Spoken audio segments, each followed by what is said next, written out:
I am particularly upset by the handling of this mass matter by the incredible, terrible mass media. Did he perform sexual acts on you? Did he force you to perform sexual acts on him? What was the nature of the abuse? Yes, exactly what you said. He performed sexual acts on me and forced me to perform sexual acts on him. At every opportunity, the media has dissected and manipulated these allegations to reach their own conclusions. Why did you deny it?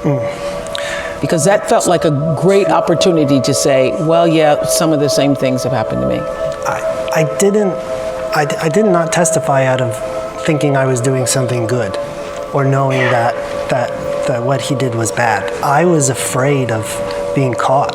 I ask all of you to wait and hear the truth before you label or condemn me. Don't treat me like a criminal, because I am innocent. You know, oral sex, full penetration, anal stuff. It seemed like he liked it, that Michael liked it, so I wanted to like it. You can hear like the infatuation and how much I was attracted to him, and then also his, like, really his attraction to you, sort of like making you feel special. I know that you're afraid. You're afraid of us.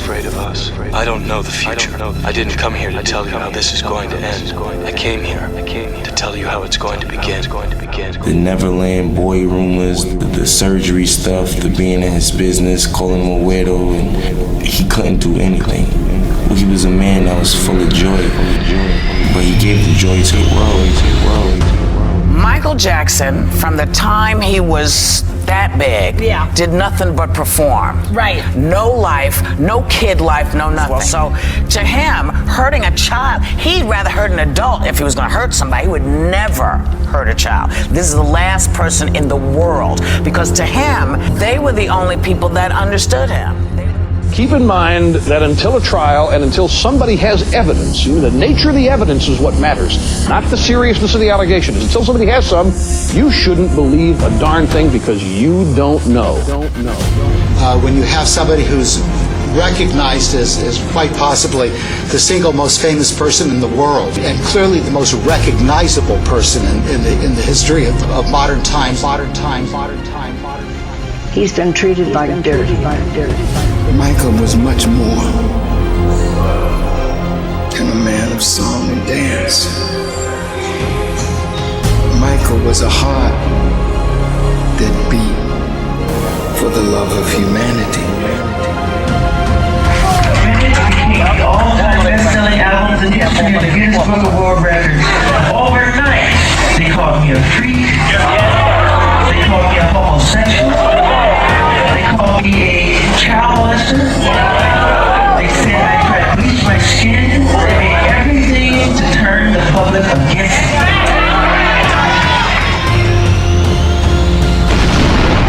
All complete conspiracy. You have to know that. Wade Robson was my first witness in Michael Jackson's criminal trial. And I had to think long and hard about whether we even needed to put on a defense case, because the cross-examination of prosecution witnesses went very well. But I decided to put on a case, and when you do that, you want to start strong and you want to end strong. I started with one of my strongest witnesses for Michael Jackson, Wade Robson. He was adamant that he had never been touched, never been molested, never been abused, directly or indirectly. I called his mother and sister as witnesses to corroborate what he said, because they traveled on these tours too. You know, I've slept in the same bed as Michael. It's just you watch cartoons, you fall asleep. You know, it's just a friendship. And I know he would never do anything to hurt my brother. He's the nicest guy you've ever met. I've been there when these kids have been in Michael's room. I've been there with them. It's just party time. They watch videos, they eat junk food, they play video games. There's nothing more to it than that.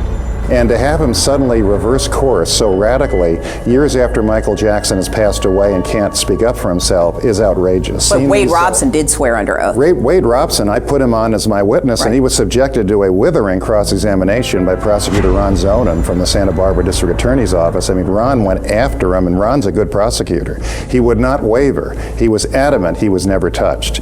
So to suddenly come back years later and say we want millions of dollars, we were brainwashed, we had repressed memory, we didn't face the facts, we didn't deal with reality, I just find very, very suspicious. Jackson family points out to us that your story's changed after Michael's death, is what they're saying. They also believe that if he were still alive, you all would not be sitting here talking to us right now. There would be no movie, there would be no documentary, you would not be talking. What do you say to that? And he can't defend himself, of course, because he's no longer here. Right. This isn't the other kids have come forward when he was alive. Meanwhile, CBS obtained a secretly taped phone conversation allegedly between the father of the boy who accused Jackson of sexual abuse and the boy's stepfather. Listen to this. This man is going to be humiliated beyond belief. He will not believe it. He will not believe what's going to happen. Beyond his worst nightmares. Sell one more record. If I go through with this, I win big time. I will get everything I want. They will be destroyed forever. Jackson's private investigator says the tapes prove that Jackson is telling the truth about his accusers just wanting money. Them accusing him of just the most horrible things. This kid's father has committed suicide because he just couldn't take it, and now the kid has come forth and said Michael never touched him. That's right. Father of a boy who back in the early 1990s in a highly publicized case you probably remember accused Michael Jackson of molesting him. Well, that father committed suicide in Jersey City. Peter Thorne is there now live now with the latest on the investigation. Peter? Jim, just months after Michael Jackson's sudden demise, as you mentioned, another shocking death, and this time, as you said, it is somebody who is closely linked to an infamous accusation against the King of Pop. The gruesome scene unfolded behind locked doors at this luxury waterfront high-rise here on Hudson Street in Jersey City. Multiple sources reporting former Beverly Hills dentist turned aspiring screenwriter Evan Chandler was found dead here inside his Jersey City home. Chandler is the father of the boy who once accused Michael Jackson of molestation. Other kids have come forward when he was alive. 12-year-old Gavin and his brother and sister. Gavin met Jackson 2 years ago after he'd been told he was dying of cancer. Isn't that great? Not sick at all. No more cancer.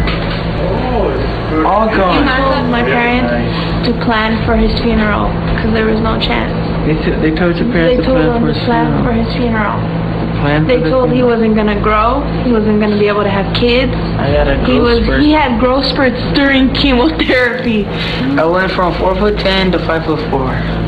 See, medicine don't know it all, do they? My children and me know what rejection is. To be neglected, to be spit on, to be talked about, to be made an outsider, only because of our status in life or what we were going through. And Michael did not have that. He said, come to him, not just Gavin, but Star and Davelin and me, and called us his family. And Gavin was the one that asked him, could I call you Daddy? And Michael said, of course. And so, through him, it sparked Star and Davelin calling him Daddy Michael. Very innocent and beautiful relationship, which everyone has spun it out of control. He's a very loving, caring, humble man. He took us under his wing when nobody else would. He didn't turn us away like all the people were doing. And he gave my brother the extra little spark he needed in his mind, because my brother was to the point where he couldn't even move. He couldn't even talk. And he gave my little brother so much. And the Arvizo family suddenly have decided that Michael had molested Gavin. Gavin came to Michael and said, Michael, could we sleep in your room tonight? And Michael looked at me and says, I don't know, you know, I think you better ask your mother. Oh, we already asked our mother. She says, sure, no problem. I'm like, no, this is something's odd. This is not right. And then as I was about to go tell Gavin that he cannot sleep in Michael's room, Michael says, okay, I have a solution for this. You have to sleep in the room with me. The 2 children slept on the bed, and Michael and I slept on the floor. Very interesting, Robin, in all of these pages, hundreds of pages, many, many hours of investigation, going to the Philippines, going to Chicago, going all over the country. There's not one scrap of evidence that Michael Jackson ever harmed a child, did anything wrong, committed any crime. It's almost a vindication when you look at this. The FBI looked at all of these matters and said, there's nothing here. Other kids have come forward when he was alive. If you're saying that there's a lot of predators in this industry. It's a many-feathered bird. You said that there was one gentleman in the industry who did not take advantage of you. He was not a pedophile. You said it was Michael Jackson. Of all people. Other kids have come forward when he was alive. You know, I mean, he was a god to people, and to me, he was, you know, I knew he was a pop singer, but beyond that, you know, I wasn't one of the fans. I think that's one of the reasons why we connected. You know, they go, oh, you slept in the same bedroom as him. And it's like, I don't think you understand. Michael Jackson's bedroom is 2 stories. And it has like 3 bathrooms and this and that. So when I slept in his bedroom, yeah, but you have to understand the whole scenario. And the thing is with Michael is that he's not very good at explaining himself, and he never really has been, because he's not a very social person. I mean, you're talking about someone who's been sheltered and sheltering himself also for the last like 30 years, or you know, and so he's not very good at communicating to people, and not very good at conveying what he's actually trying to say to you. And so when he says something like that, you know, people, you know, he doesn't quite understand why people react the way that they do. Why do you think he likes young people so much? It's because it's the same reason why he liked me, was the fact that I didn't care who he was. That was the thing. I talked to him like he was a normal human being. And that's what, and kids do that to him, because he's not, I mean, he's Michael Jackson, the pop singer, but he's not the god of, you know, the king of pop or anything like that. He's just, you know, a guy who's actually very kid-like himself and wants to go out there and wants to play video games with you, video games with you, video games with you, video games with you, video games with you, video games with you.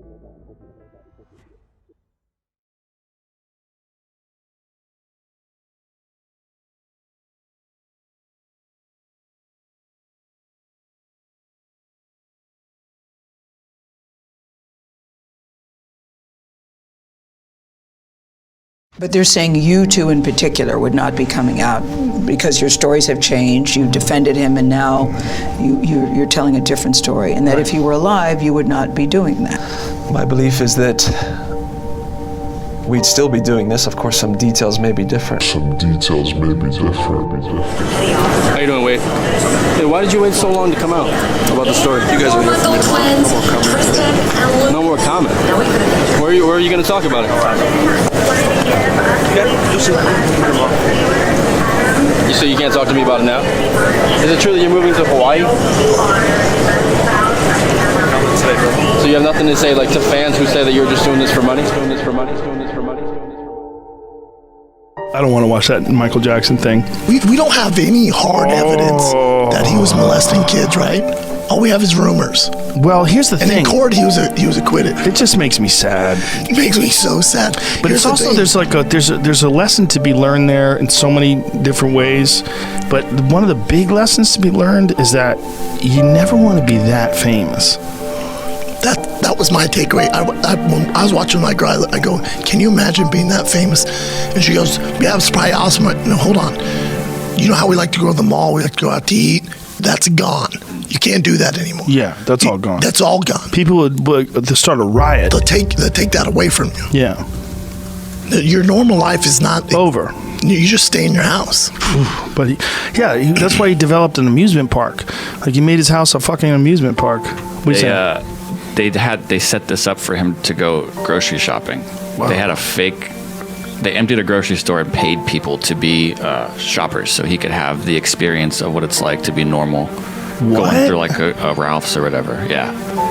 There's no stars like Michael Jackson now. You can't. Right. You can't do it in current society. The dudes in the documentary, the two are we got molested. The one was the #1 key witness who's saying he didn't get molested. Okay, well And then now- he shouldn't be able to say anything. And both of them were witnesses. Because that means they And now should go they're to jail. And now they're like, well, no, that's not true. We were young, bitch. You were 20. How old was he? He was in his 20s? Yeah. Well, also, like, isn't that perjury? It means he lied in court? Be fucked. You can't lie in court either way, one way or the other. You can't lie to protect somebody, and you can't lie to accuse someone either. You can't lie. I don't know what the deal is with that. I mean, that seems like that's something they could drag him to court for. And the Jackson came out and went, well, isn't it convenient? You guys are coming out now when you're in financial trouble. Of course. Well, by the way, those two have been clout chasing, have been clickbait for a long time when it comes to Michael Jackson. So, you know, it's kind of hard to believe those two, especially Wade Robson. Right, It's and that's very what a hard lot to of people believe are him. saying at this point. He's very shifty, and it's tough to believe him. Exactly. Said this was a I don't believe a word of anything in this documentary. Okay, Wendy. You met him, didn't you, when you were 14? Yeah, I spent a lot of time with him over a 10-year period, and I first met him at 14. And so what was he like? Well, he was extremely humble, very sweet, very funny, very, very sincere, and just had a very, very gentle, kind energy about him. I spent a lot of time at Neverland. He invited me to Neverland. When you hear these ridiculous claims that Neverland was supposed to be some kind of place to lure people in, it's just outrageous. I've seen it for myself. And, you know, the second time I went, you know, I actually, I really broke down and cried because I saw all the beautiful things he was doing for, you know, underprivileged people, children, folks of all ages, and it just really broke my heart that, you know, we live in a world where someone who has nothing but kindness and goodwill to offer can be so deliberately misinterpreted and made out to be a monster. And I thought, you know what, this will never get exposed. Can you to the world. understand why people might see it as a strange thing to do as a grown man, to invite sort of younger children to come over and stay? Well, he didn't invite anyone ever into his bedroom. He never made invitations That's for people to stay in contrary to his... what's said in the documentary. It's not contrary to what Michael Jackson's claimed. And the documentary is one-sided, it's emotionally manipulative. To be like children, to love children, to be as pure as children are, and to make yourselves as innocent and see the world through eyes of wonderment and the whole magical quality of it all. And I love that. And there are built inside the walls here beds for some of those sick children who come. And what I realized when I saw that is that you have to be a person who really cares about children to build it into your architecture. Yes. We have children that come who are intravenously, they're very sick and they're bedridden and they Can't sit up. Right, they can't sit up. And these beds, they're hospital beds. You push a button, they move up and they move down, and they're able to watch. We have a magic show. We show the current films, if it's cartoons, anything, you know, and anything so they can escape to that world of magic that they don't get a chance to experience. With Michael, there was a genuine naivety and innocence about Michael, which it's very hard to explain. But did you ever talk to him about that and say, look, this kind of naivety and wanting to be around children, you know, Neverland, which is like never growing up. Did you ever say to him how easily this could be misconstrued when you're a grown he didn't get that. He just didn't understand what, you know, in today's society, it is not really acceptable to behave in the manner that he did, having But as his friend, would you not try and make him see that? It's very funny because when I was in his presence, all that stuff fell away. It was like it was irrelevant because he was an ethereal being. He was such an innocent man. Wade Robson, you know, there's a timeline. Wade Robson, first of all, he's doing tributes, he's doing all this stuff once my uncle passed, basically. He goes to the memorial, he dances with Janet for the VMAs. He calls So You Think You Can Dance within 24 hours of my uncle passing, pitching a tribute show. You know, this is stuff that's not out there, but Wade was up for the Circle A job, you know, as director, lead choreographer. It was up to the estate to approve him, and they didn't approve him. And so he ended up starting to write a book, a tell-all book about being sexually abused that he hid from everyone, but that he started trying to get a publisher for and tried to get paid for. And when no publisher would pick it up, that's all of a sudden when he comes out publicly with this abuse claim. But Wade and James are not making any money off this documentary. Well, that's one of the biggest lies, because they have an appeal right now in court for hundreds of millions of dollars against the estate. So they say they're not making any money, but if this works to their advantage, they have a very good possibility of bringing up that appeal case. And you believe that both Wade and James, because you've said that Wade has this history and you've picked holes in his story, but why James? What does James want from this? Well, they both have the same lawyer. First of all, James discovered that he was abused after seeing Wade on Matt Lauer. So, and then he hired the same lawyer. So for me, it's a piggyback situation. The reason I've attacked Wade more is because I know Wade.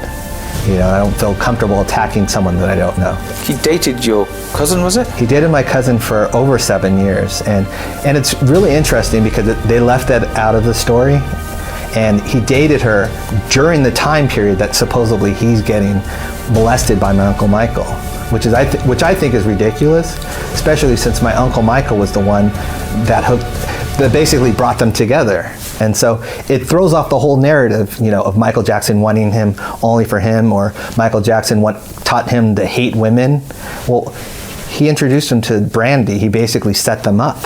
How did you feel when you heard that a boy was alleging that Michael had abused him? I was shocked too, and I think it's sick, because I know Michael well enough that he wouldn't do anything like that. I know that for a fact. And he asked the whole family to come back to the ranch, his place that night, Neverland, and we ended up staying there for like a week. That must be every kid's dream. I mean, my dream would have been to go there too. Yeah, I mean, it's Disneyland. You know, his house in Shelby was just the best thing in the world. One of the things I noticed about you, and this goes back to why I said you were a stand-up guy, we covered the trial, and you were one of the few people to stick up for him. And why do you think that was, and why was it important for you to stick up for him? Because he's always been a friend to me. That's what you do for friends, you tell the truth. What are you doing now besides raising your child that you now have? Yeah, things have changed since then, raising a boy. But I'm starting on Cirque du Soleil Michael Jackson show. So it's, you know, the equivalent of the Beatles Love show that they have, or the Elvis show, but for Michael, which is you know, exciting and terrifying all at the same time, because it's such a huge responsibility. But that was why I took it on. You know, Michael was such a huge part of my career and life. We were friends for 20 years before he passed, since I was 7. So it's an opportunity for me to give back a little bit to his legacy. It's such a big part of his legacy, and to make sure as much as I can that it's done right and that it really represents his essence. And Mr. Robson has adamantly denied under oath and in numerous interviews over the past 20 years that Michael Jackson ever did anything inappropriate to him. Now he wants us to believe that he committed perjury at least twice and has been lying to anyone and everyone about Mr. Jackson since the early 1990s so he can file a claim for money. Mr. Robson's transparent lawsuit comes nearly 4 years after Michael passed. His claim is outrageous and sad. Jermaine Jackson, Michael's brother, said Wade Robson is full of, and then used an expletive. What's your response? I understand completely how hard it is to understand this.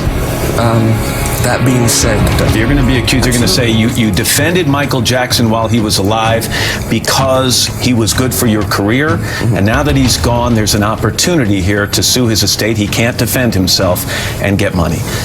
Why didn't you go to the lawyers and do this quietly and try to settle some, make some kind of a deal? Right. I understand how confusing it is to understand, you know, how hard it is to understand. I get that. But all it takes is a little bit of education into child sexual abuse and realizing how unfortunately typical my scenario is. The trauma and the psychological effects of child sexual abuse last for so long.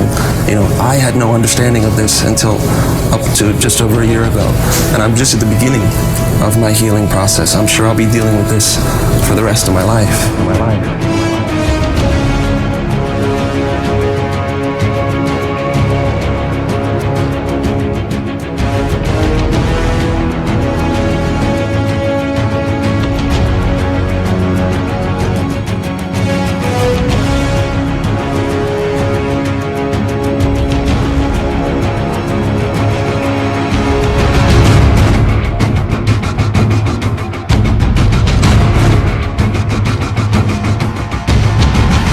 my life, I have only tried to help thousands upon thousands of children to live happy lives.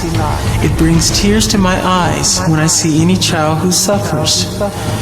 I am not guilty of these allegations, but if I am guilty of anything, it is of giving all that I have to give to help children all over the world. It is of loving children of all ages and races. It is of gaining sheer joy from seeing children with their innocent and smiling faces. It is of enjoying through them the childhood that I missed myself. If I am guilty of anything, it is of believing what God said about children. Suffer little children to come unto me, and forbid them not, for such is the kingdom of heaven. In no way do I think that I am God, but I do try to be God-like in my heart. I am totally innocent of any wrongdoing, and I know these terrible allegations will all be proven false. Again, to my friends and fans, thank you very much for all of your support. Together, we will see this through to the very end. I love you very much, and may God bless you all. I love you. Goodbye.